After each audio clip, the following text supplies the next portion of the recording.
Hey, welcome to today's technical analysis video. This is our daily stock trading series. We are taking a look at Walt Disney Company today. Today is November the 13th, and my name is Eric Lewis. I'm the one walking us through this journey on today. So here's I really hesitated to do this video today because of the big price jump that we saw in Walt Disney stock today. I mean, what is that? Up $10 today. So anytime you get a strong up bar like that, it definitely is going to render it's going to affect all of your technical analysis indicators and make them a little less valuable. But nonetheless, we can look at a few things on this graph to try and get a sense of where the stock might be going. So of course, I start off with the moving averages. And, the visual of it looks a little tight, so I'm going to use the actual numerical values that are up in the left-hand corner of the screen. So we've got the 10-day higher than the 20-day, which is higher than the 50-day moving average, which means on this chart, this is definitely a bullish pattern. Of course, that's no surprise when you have a stock move so strong in one day, up 7%. Now, here's a bigger picture of the stock, and that's the 5-year. And you can see there are periods of channeling markets, but it seems like in every one of these periods we actually ultimately made new highs, even though this middle period here from, say, mid or late 2015, we didn't break out of that until this year, until early 2019 when we saw some strong earnings reports and we got another strong up bar. But Disney was sort of muddling for years in a what does that look like, a almost $30 range. But because we had such a strong move, we'll continue this analysis. So looking at the 5-week chart, the 5-year chart, the moving averages on this, and it's weekly data. Each one of these bars is a week.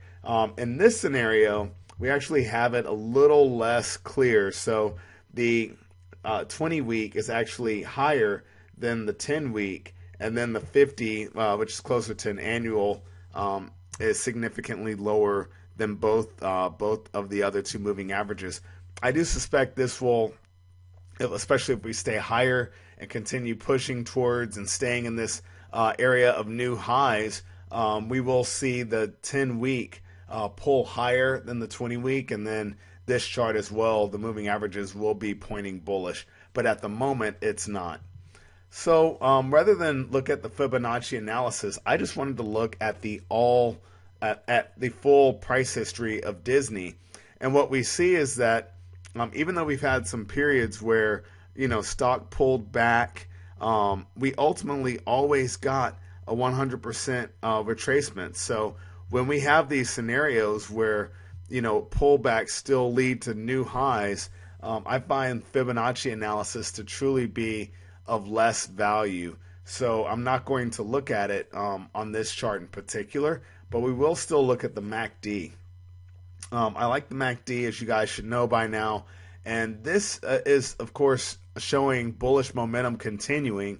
In fact, we just recently crossed above the zero line. Now, once again, this is going to be skewed by that one strong bar today, so I'm not necessarily fully convinced on the MACD alone.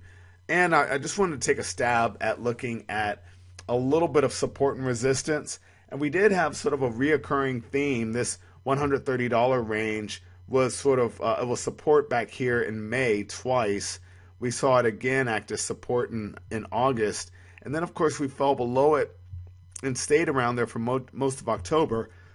And now since November, we touched it once more before the earnings report led to a gap last week, and then this upward price move today. So overall, Disney stock has reached all-time highs after a strong earnings last week.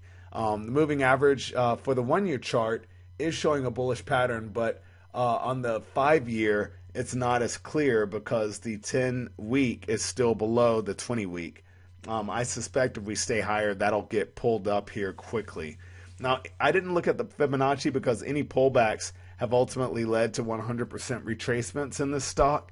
So we did take a look at the overall price data, the full price history of this stock, and sure enough, today was the highest that the stock has ever been.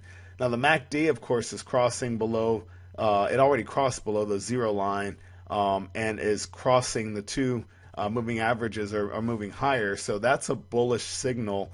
But once again, this is skewed by the fact that we hit all-time highs today. So there appears to be some support around the $130 per share area, but that's still $18 lower than where we are. So again, less relevant. Ultimately, the stock it just hit new highs today. I wouldn't get in front of it. I wouldn't sell it. And it's hard for me because of my trading history on the floor of the exchange. It's hard for me to really get down. It's hard for me to get behind, buying a stock that's reaching all-time highs.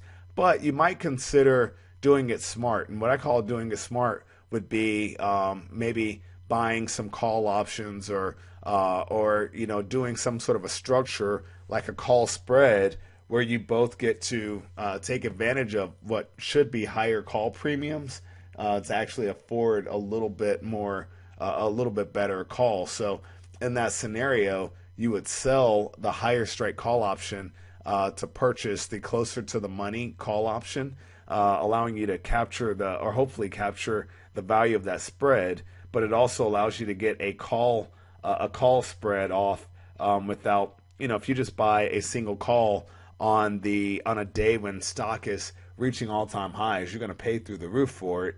Being able to also sell a call against it will help to finance it a bit. So that's it. Thank you guys so much for listening. I hope you're enjoying this. If you are, share it with your friends. I'd love to grow this channel a bit more and keep making some informative videos for you. So if you have any questions, feel free to reach out to me or leave a comment in the video, and I'll try to get to it when I can. So as always, happy trading. Take care.